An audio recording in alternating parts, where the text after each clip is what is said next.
कचरा रस्त्यावर टाकला तर थेट 2,000 रुपये दंड. अहिल्यानगर महानगरपालिका आक्रमक. शहर स्वच्छ ठेवण्यासाठी महानगरपालिकेने आता कडक पावले उचलली असून कचरा व्यवस्थापनाबाबत आक्रमक भूमिका घेतली आहे. कचरा गाडीत न टाकता रस्त्यावर टाकणाऱ्या तसेच सार्वजनिक ठिकाणी कचरा जाळणाऱ्यांवर थेट 2,000 रुपयांचा दंड आकारला जात आहे. या कारवाईची सुरुवात मनमाड रोड परिसरातून झाली. काल एका व्यापाऱ्याने दुकानाबाहेर मोठ्या प्रमाणात कचरा टाकल्याचे आढळून आल्यानंतर महानगरपालिकेच्या पथकाने त्याच्यावर तात्काळ 2,000 रुपयाचा दंड ठोठावला. या कारवाईमुळे परिसरातील व्यापाऱ्यांमध्ये खळबळ उडाली आहे. महानगरपालिका आयुक्त यशवंत डांगे यांनी स्पष्ट इशारा दिला आहे की शहरात कुठेही कचरा टाकणे किंवा जाळणे सहन केले जाणार नाही.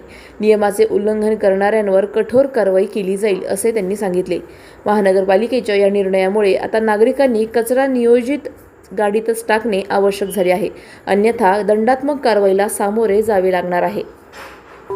अशाच बातम्यांचा आढावा घेण्यासाठी आजच आपल्या YouTube चॅनलला सबस्क्राईब करा. बातमी आवडल्यास लाईक करा आणि इतरांपर्यंत शेअर करा.